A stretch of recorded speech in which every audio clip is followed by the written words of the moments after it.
you're talking about, who we could have shown the light on. Yeah. And she, due to her leadership Yeah. as a leader in an organization that was predominantly with women, just changed the whole climate and environment Yes. by setting some standards of behavior, which to Rebecca said, Mother, they're acting like the 12-year-olds at Poly that I went to school with, that we struggled with. But the women were still behaving in that way in the workplace. So, see, you need to do a training program for corporate leaders. No, but you need to do a training program in corporate leadership, because, and we do read about these corporations that are headed by women who are doing so much, who are so productive, and they talk about what effective business leaders they are. Yes. But you wonder if what they've also done, you've just made me think, is they've changed the climate. Yes. So there are no cliques, no conflicts, and lots of connection. Yeah. Yes. Do you ever work with? Nobody thinks like that, probably, right? People do. People do. And I think, a lot of the leadership, a lot of the emerging research in models of leadership is looking at how do you create these effective environments where people can really work well together. Yeah. And I know in schools, one of the things that the research has suggested as a good possibility is, for changing the culture, there are a variety of things that can be done to change the culture, but along with the adult leaders making a difference, having the adult leaders identify who the student leaders are, the influential students, and they may be the ones that tend to be leaders in a positive way, or they may tend to be leaders who, can lead kids down maybe not so positive a path. But figuring out who those leaders are and teaching them the skills to lead the way for these positive social interactions. And that is a very good strategy based on what we're seeing in the research right now. Jessica, you wanted to say? I think that's a great idea, what you were saying, Roberta, so I like that. The other thing I was going to say, kind of in the same vein, is last semester I taught a class in the human struggle, humanities and human struggles, with another woman, so the two of us. Usually they have a man and a woman in the classroom, but for whatever reason we ended up with two women. And the students were like, oh wow, we've never seen two women work together that could be respectful of each other's opinions. And we were kind of like, what? Really? And they were like, and there was like 40 some odd students in there, and they were like, oh my God, you guys could disagree, which we would. She was coming from English, I'm coming from psych, so we had our disagreements on things. And oh my gosh, you could be respectful of each other and you could work together.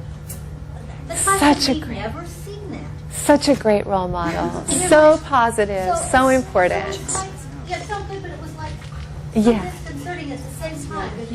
But they identified that. Now, and they said, and the class, really gets to be, they didn't know the word collaborative, but they said, we get to work together and we get to have everybody's opinions heard.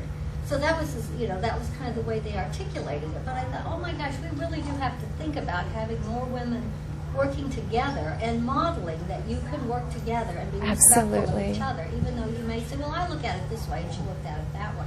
Absolutely. I never thought about that till then. So vital. Thank you for sharing that, Jessica, because that is the kind of thing we're talking about, that we need to shine the light on that more. Yeah. So it takes a village. It takes all of us working together with our parts.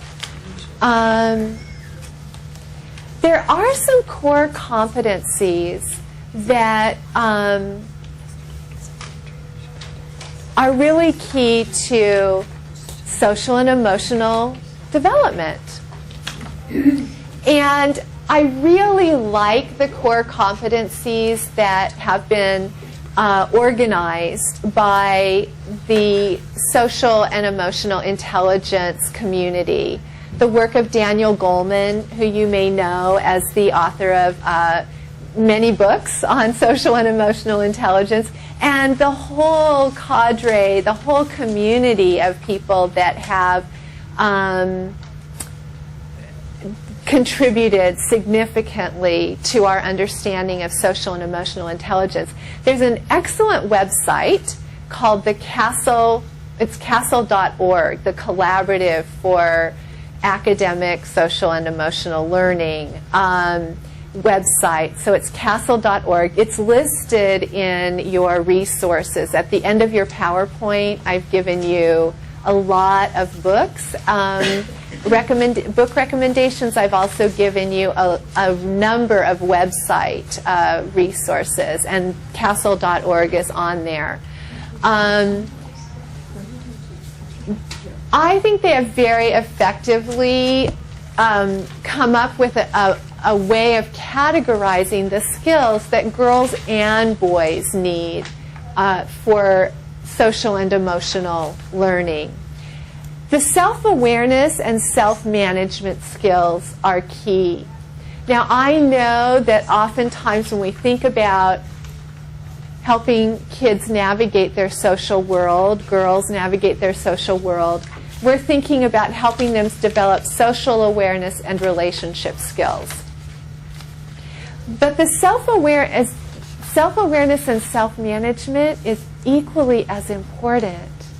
Think about the emotional distress and upheaval related to a lot of the social cruelty and conflicts that go on for girls.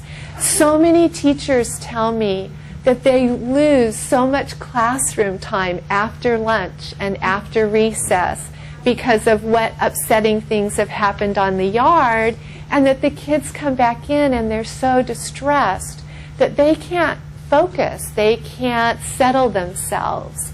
So their ability to be aware of their feelings and manage those feelings, really key. And certainly parents see this all the time in terms of their children being upset and sometimes unsoothable about distress that's going on in their friendship world. And then there are the social awareness and relationship skills. And then finally, the responsible decision making around relationships. Like, I wonder if I should post this rumor on Facebook today or not. So being able to bring all of these things together. Say, should I post this on Facebook? Well, if I'm self-aware, I may be saying to myself, well, I'm really angry at her. I'm really pissed off. I'm aware of that. And I'm not really wanting to use my self-management skills right now to just kind of sit with that. And I'm not really wanting to use my social awareness skills that would make me think maybe I could have a little empathy before I post this really ugly rumor about her. And my relationship skills, I don't really want to use my assertiveness skills right now to go work this conflict out. So I'm going to make a really irresponsible decision and just post this, right? Okay, so we can see how it can go sideways, how it can go sideways really fast. But you can see how all the skills are important. They're all important to what goes on socially. Now, another way to play that out is, oh man, I really have the urge to post this. This would just be the best rumor, and it would just really mess things up for her, and that would be great. But I know I'm doing it out of anger.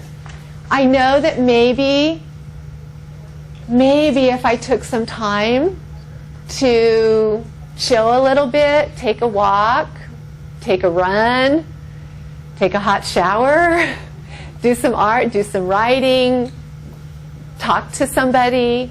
Maybe I could settle myself so I could make a good decision. Okay, I've done that. I've settled myself down. Now, wow, I do care about her. She was my best friend last week. Maybe we can talk it out. Maybe I can let her know how I feel and what I would like to have be different. And maybe she can let me know how she feels and what she would like to have different. And maybe we could come up with a solution that we could both live with.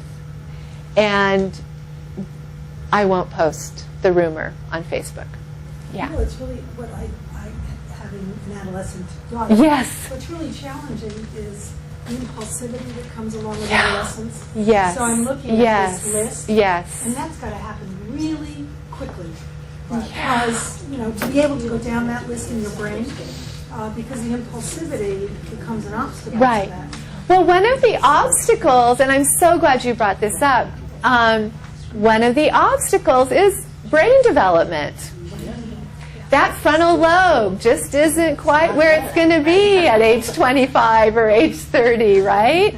So, we really are, they are. It's challenging. It's really challenging. So working with these skills and working with them from an early age doesn't necessarily mean they're going to be really effective at it when they're in high school. But maybe they'll say, I'm really angry, that's why I'm going to do it, and then they're going to do it. But the more we can work with them developing these core competencies, it's going to take time, it's going to take brain development, it's going to take a lot of skill building, a lot of life experience. There's going to be tears, there's learning the hard way. And that is part of what this is all about. This is a developmental process. I think it's really actually dangerous to think that we are going to do away with social and relational aggression among girls or boys, because part of what they're doing is a developmental task of figuring out how to navigate social power, how to belong, how to navigate their social worlds. And they're going to experiment.